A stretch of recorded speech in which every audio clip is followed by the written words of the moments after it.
326페이지. 페이지 326페이지. 단원명은 뭐예요? 얘가 8단원인가? 8단원 열과 우리 생활. 단원은 8단원이고요. 열과 우리 생활. 이라는 단원이래요. 열과 우리 생활. 응? 그 중에서 326페이지 내용은 뭐예요? 열에 대한 기본적인 내용들이라는 얘기입니다. 이게 쉬운 듯 쉽지 않고 애매한 놈이야. 봐봐. 얘들아, 열 친숙하잖아. 그지? 느낌이 어떤 느낌이야? 열 그러면 뭐 따뜻한 느낌 이런 걸 열이라고 얘기를 하지. 그죠? 열은 우리가 이제 중학교 2학년, 3학년 쭉 지나가면서 열이라고 하는 게 이제 뭐냐면 에너지에 대해서 나중에 배우거든요. 에너지. 열은 에너지의 한 종류야. 에너지라는 건 이제 중학교 3학년 때 배워. 알겠니? 에너지가 뭐냐면 일할 수 있는 능력을 가지고 있는 걸 에너지라고 해. 그래서 에너지의 종류에 여러 가지를 배우거든요. 위치 에너지, 운동 에너지, 열 에너지, 전기 에너지, 빛 에너지, 핵 에너지 등의 에너지들이 굉장히 많아. 그 중에서 열이라고 하는 것을 지금 배우려고 한다는 뜻이야. 열은 에너지의 한 종류다. 아시겠죠? 그런데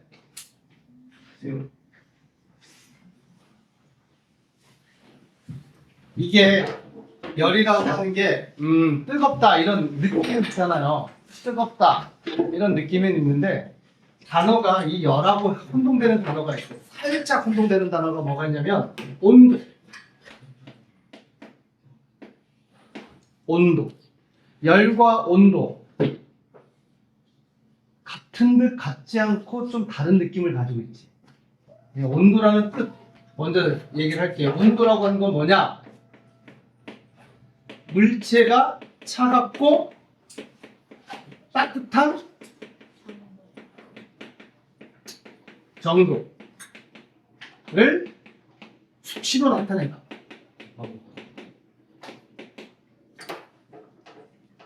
물체가 얼마나 차갑고 따뜻하냐를 수치, 그러니까 숫자로 나타낸 값을 온도라고 얘기를 해요. 그래서 온도는 단위가 있는데 온도에 사용하는 단위, 우리가 일상생활에서 온도 단위 뭘 써요?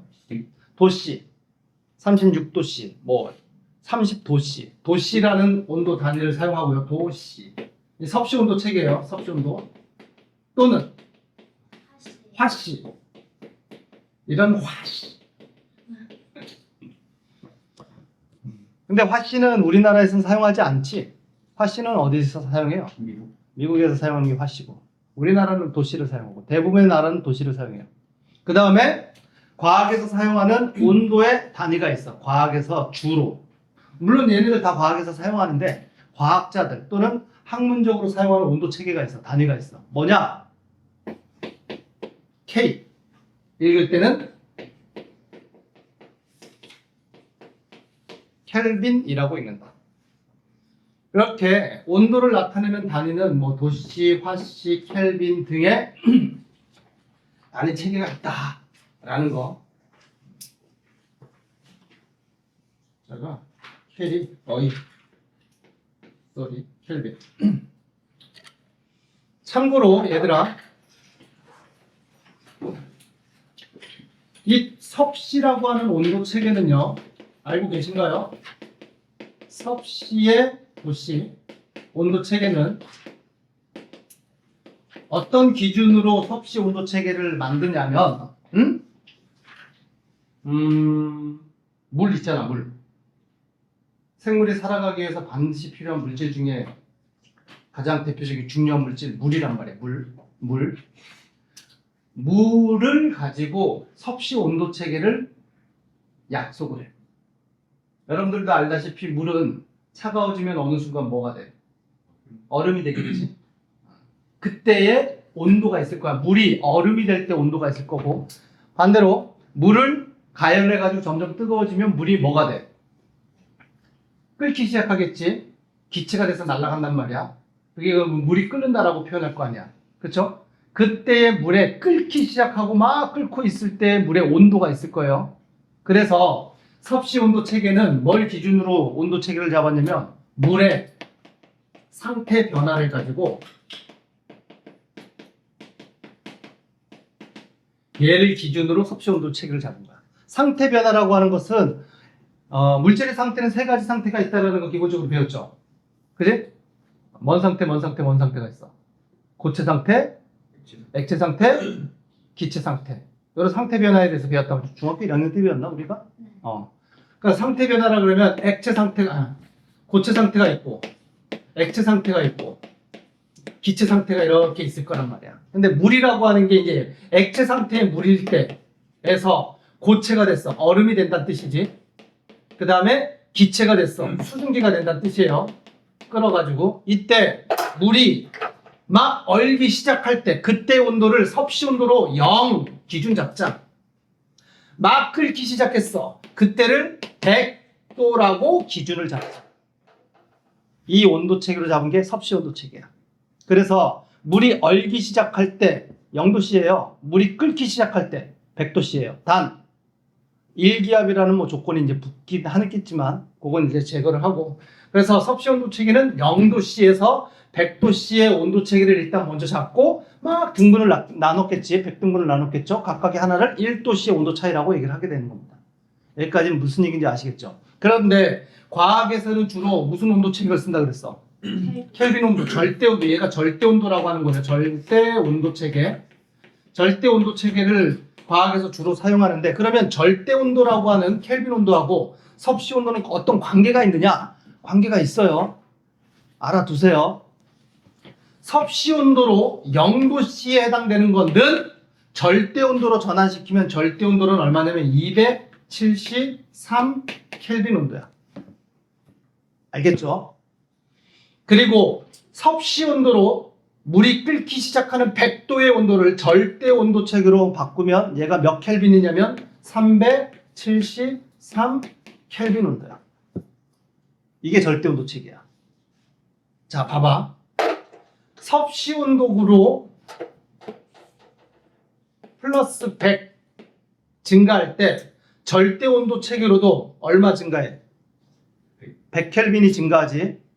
플러스 100이 증가합니다. 그 얘기는 뭘 의미하는 거냐면 섭씨 온도와 절대 온도의 단위 간격은 어떻다는 얘기야. 같다는 뜻이야. 얘 100 증가할 때 절대 온도도 100 증가한다. 아, 섭씨 온도로 1도씨 차이는 절대 온도로 1켈빈 차이하고 동일한 차이를 갖고 있다. 이런 의미고요. 그 다음에 왜 우리가 과학에서 절대 온도를 쓰냐면 절대 온도에서 쭉 온도가 떨어지다 보면 절대 온도에 0켈빈이라고 하는 온도가 있을 거예요. 그죠? 절대 온도로 0켈빈. 있겠지? 그러면 섭씨 온도로 쭉 온도 떨어서 섭씨 온도로는 몇 도씨가 0켈빈하고 같을까? 이렇게 계산할 수 있지? 여기서 얼마 마이너스 된 거야? 273 마이너스가 됐으면 섭씨 온도 체계도 똑같이 273 마이너스 떨어져야 되겠지? 그래서 0켈빈은 섭씨 온도는 얼마야? 마이너스 273도씨가 0켈빈이야. 알겠니? 이게 섭씨 온도와 절대 온도의 개념이에요. 그러면 나중에 과학에서는 이걸 씁니다.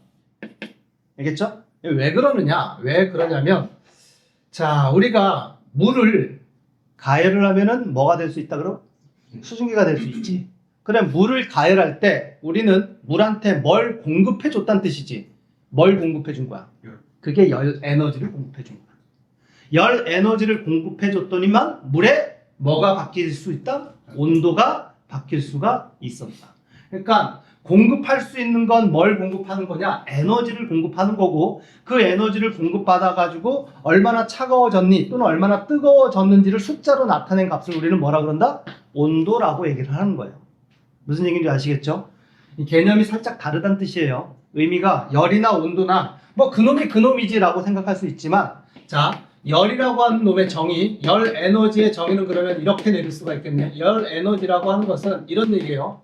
물질의 온도를 높이거나 열 에너지를 공급받으면 물질의 온도가 높아질 수가 있다는 뜻이지. 높이거나 또는 열 에너지를 가해줬는데 온도가 안 높아질 수도 있어요. 아시겠어요? 그러니까 어떤 물질이 열 받고 있는데 온도가 안 높아질 수가 있어. 그런 일이 있니? 열 받았는데 온도는 안 높아져. 그런 일이 있어 없어? 있어. 봐봐 이거. 야, 물 가열하면 뭐가 된다고? 막 끓기 시작하지. 그럼 물이 끓을 때가 몇 도야? 100도지. 그 상태에서 냄비에 계속 가스레인지 불을 켜가지고 열 에너지를 공급해. 물이 계속 끓어. 언제까지 끓어? 물이 이제 다 없어질 때까지 끓겠지. 그러면 끓는 동안에 물의 온도는 몇 도야? 100도야. 열 에너지는 공급되는데 물의 온도는 100도로 유지가 된다고. 그 얘기는 뭔 말이냐면 물질의 온도를 높일 수 있어, 열 에너지가. 그런데 다른 걸로도 사용된다는 얘기야.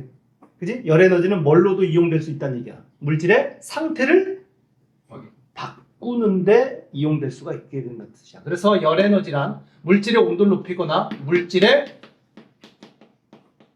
상태를 바꾸는 원인. 이걸 열 에너지라고 얘기할 수 있어. 그러니까 열 에너지는 온도를 높이거나 상태를 바꿀 수 있다. 그게 열 에너지다. 물질이 상태 변화가 일어났다 또는 온도가 높아졌다. 뭘 받았니? 열 받았다. 그리고 열은 에너지다. 그런데 얼마나 그 물질이 뜨겁냐 차갑냐를 나타내는 숫자로 한번 보여줘. 그 숫자로 나타내는 걸 뭐라 그런다? 온도라고 얘기를 하는 거야.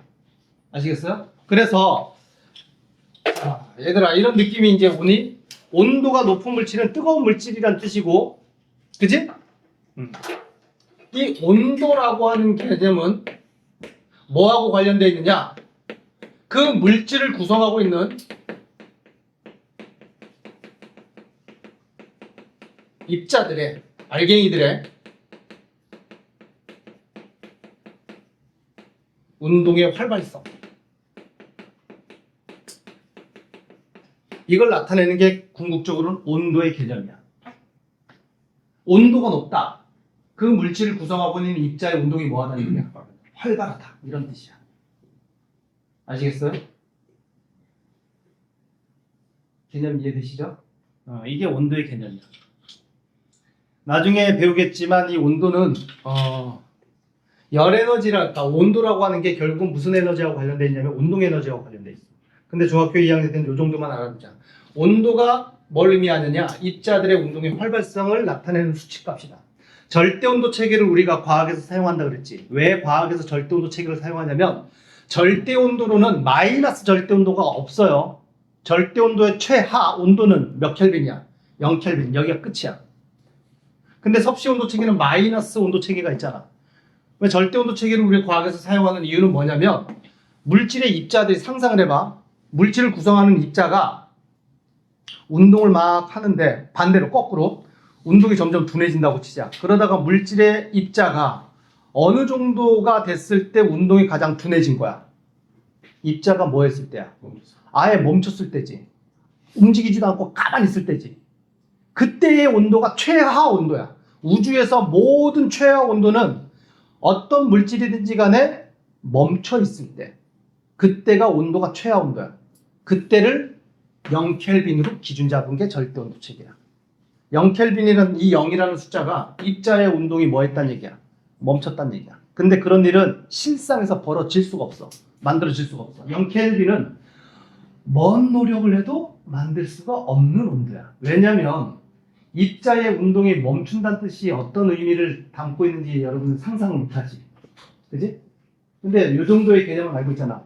모든 물질은 원자로 이루어져 있다. 알고 있지? 그리고 원자에는 원자 핵과 주변에 뭐가 돌고 있다. 전자가 돌고 있다. 이 정도까지 우리 알고 있잖아. 그런데 그 입자가 멈춘다는 뜻은 원자 자체가 멈춘다는 뜻이고, 나아가서 원자를 돌고 있는 뭐도 멈춰야 돼.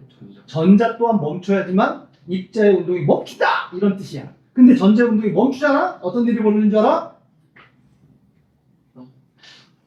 전자와 원자핵이 마이너스 플러스 때문에 전기적인 인력 때문에 얘네들이 어떻게 돼야 돼? 달라붙어야 돼. 얘가 전자가 멈추면 핵과 전자가 달라붙을 수는 없어. 그러면 어떤 일이 벌어져? 원자의 크기가 사라지게 돼. 하나하나 원자의 크기가 사라진다는 뜻은 그 원자들로 구성된 물질 자체가 뭐 된다는 뜻이야? 사라진다는 뜻이야. 이해되니? 0켈빈이라고 하는 온도는 만들 수가 없어. 0켈빈을 만들었다. 물질이 사라진다와 같은 말이야. 알겠어요? 어쨌든 과학에서는 0켈빈, 이 숫자 0이라고 하는 게 물질의 운동, 입자의 운동이 멈췄다 이런 뜻이고, 점점 숫자가 커지면 커질수록 입자의 운동이 뭐 하다는 얘기야? 활발해진다 이런 뜻입니다. 그게 온도라는 개념이야. 그런데 그 온도를 뭐 273 켈빈에서 373 켈빈으로 온도를 높이고 싶어, 온도를 증가시키고 싶어, 그러면 물질의 운동을 활발하게 만들고 싶겠다 이런 뜻이잖아. 활발하게 만들려면 뭘 줘야 된다는 얘기야? 그게 얘 줘야 된다는 뜻이야. 열 에너지. 그러니까 열 에너지에 의해서 입자의 운동은 활발해질 수도 있고 뭐해질 수도 있다는 얘기야. 둔해질 수도 있다는 얘기야. 알겠니? 그래서 하나의 물체에서 또 다른 물체로 뭔가가 온도를 이제 높이거나 낮추거나 할 때 뭔가가 전달될 때 뭐가 전달된 거니? 열 에너지가 전달된 거야. 이해되셨어요? 그리고 이 정도까지 얘기했으면 이제 어느 정도 전체적인 흐름은 파악이 됐을 거예요. 한번 대답을 해봐. 내가 있는데, 내가 하나의 물체인데 내가 주변으로부터 열 에너지를 흡수했어. 공급받았어. 그러면 나의 온도는 어떻게 돼? 높아질 거고, 주변의 온도는 어떻게 되겠니? 낮아지겠지. 이런 개념이에요. 반대로 내가 가지고 있던 에너지의 일부를 열 에너지로 주변으로 방출했어. 열 방출을 했어. 그러면 나의 온도는 어떻게 돼? 낮아질 거고, 주변의 온도는 높아지게 되겠다. 이게 기본적인 내용이에요. 그래서 열 에너지가 어디에서 어디로 이동하느냐에 따라서 A에서 B로 열 에너지가 이동했다. 예를 들자면 A라는 물체에서 B라는 물체로 열 에너지가 이동을 했다. 공급을 했다. 그러면 A의 온도는 어떻게 된다는 뜻이야? A의 온도는 낮아져야 되고 B의 온도는 높아져야 된다. 이런 뜻이에요. 열 에너지가 이동을 하게 되면. 뭔 얘기인지 아시겠죠? 이때 우리가 이제 오늘 수업 배울 내용은 뭐냐? 열 에너지는 어떤 방법으로 이동을 할 수가 있느냐? 어떤 방법으로 열 에너지가 A에서 B로 이동할 수 있느냐? 열 에너지가 이동할 수 있는 방법이 크게 세 가지가 있다는 얘기야. 아시겠어요? 여기까지는 기본적으로 알겠니?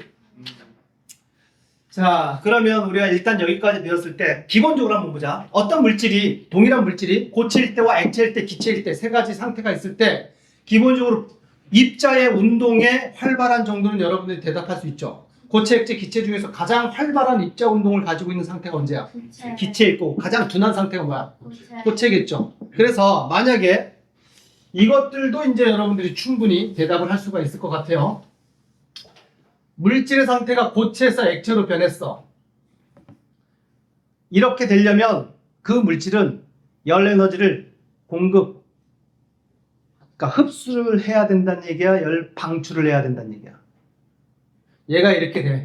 그러면 이렇게 되기 위해서는 그 물질은 에너지 흡수해서 고체에서 액체가 되는 거야? 열을 방출해서 고체에서 액체가 되는 거야? 흡수해서 고체에서 액체가 되는 거예요. 아시겠죠?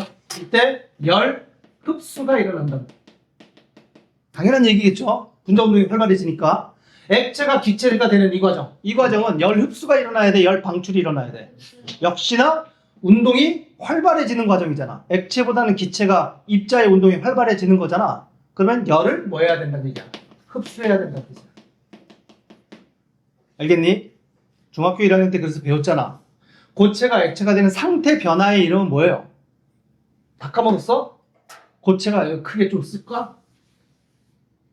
고체, 액체, 기체. 고체가 액체가 될 때 상태 변화 이름 뭐라 그래? 액체가 기체가 될 때 상태 변화 이름 뭐라 그래? 다 까먹었어요? 고체가 액체가 되는 걸 뭐라 그래? 융해. 액체가 기체가 되는 걸 뭐라 그래? 기화. 기체화 됐다. 기화. 그런데 고체가 액체가 되는 과정은 열 흡수야, 열 방출이야? 흡수. 그러면 뒤에 융의 열 흡수라고 쓰면 되는 거야. 알겠어요? 액체가 기체가 됐어.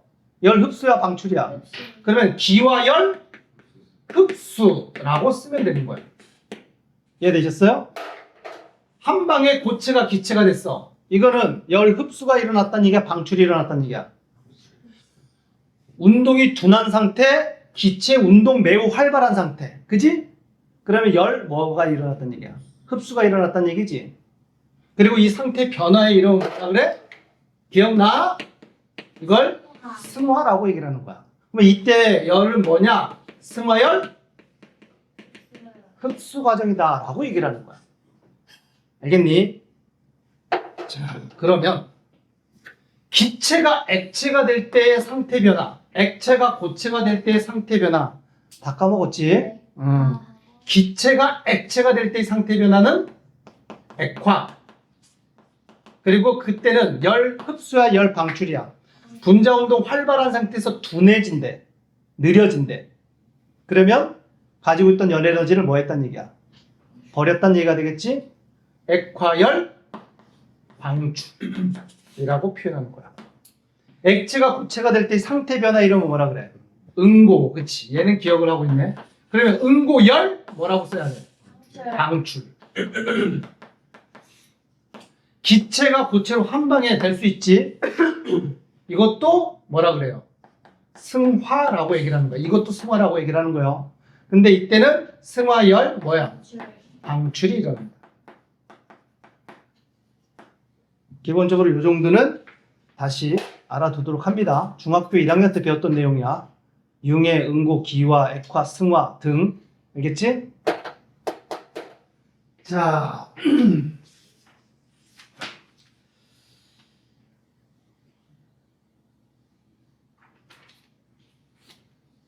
페이지 327페이지 개념하기 문제 잠깐 봅시다. 327페이지. 넌 책이 어땠어? 어?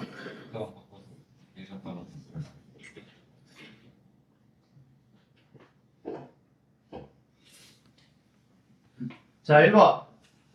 온도에 대한 설명 OX를 내라. 1. 온도는 물체를 구성하는 입자의 운동이 활발한 정도를 나타낸 값이다. 맞아, 틀려? 맞는 말이야. 기본적으로 차갑고 따뜻한 정도를 숫자로 나타낸 값. 그것도 온도의 개념이 맞지만 궁극적으로는 온도가 뭘 의미한다 그랬어? 입자의 운동의 활발성을 나타내는 값이라 그랬지. 그래서 1번 맞는 말이고. 2번. 온도가 높은 물체는 온도가 낮은 물체보다 입자 운동이 둔하다. 틀렸죠? 온도가 높은 물체는 입자 운동이 활발하다라고 해야 되는 거야. 3번. 온도에 따라 입자 운동이 다르기 때문에 음식 냄새는 추운 날보다 더운 날에 더 잘 퍼진다. 맞는 말이에요. 요즘 내가 그냥 팍팍 느끼고 있어. 그다음에 퇴근해가지고 집에 이제 도착할 때쯤 되면 이제 쓰레기 청소 차량들이 음식물 쓰레기를 이제 수거하는 그쯤 시간이 돼. 아, 여름철에는 음식물 쓰레기 그 수거할 때 냄새가 엄청 잘 퍼져가지고 머리가 아플 지경이야. 여름철에는 공기 분자들의 입자 운동이 활발해서 냄새도 잘 퍼지게 됩니다. 그죠? 문제 2번. 오른쪽 그림은 어떤 물체를 구성하고 있는 입자의 운동을 그림으로 표현했다. 가를 보고 나를 봤을 때 그림상 입자와 간격, 입자 간의 간격과 입자의 운동을 나타내는 그림이 느낌상 누가 더 활발하게 표시가 돼 있어요? 나가 더 활발하게 표시돼 있죠? 그렇다면 가와 나 중 온도가 더 높은 곳을 골라라. 나가 되는 거예요. 문제 3번. 온도가 뭐할수록 입자 운동이 활발하므로 온도가 높을수록 입자 운동은 활발하기 때문에 만약에 그 물에다가 잉크를 떨어뜨리면 잉크는 어떤 물에 더 잘 빠르게 퍼진다? 뜨거운 물에서 더 빠르게 퍼져나간다. 이거는 뭐 일상생활에서 충분히 경험해 봤을 듯한 내용이죠. 여기까지 되셨어요?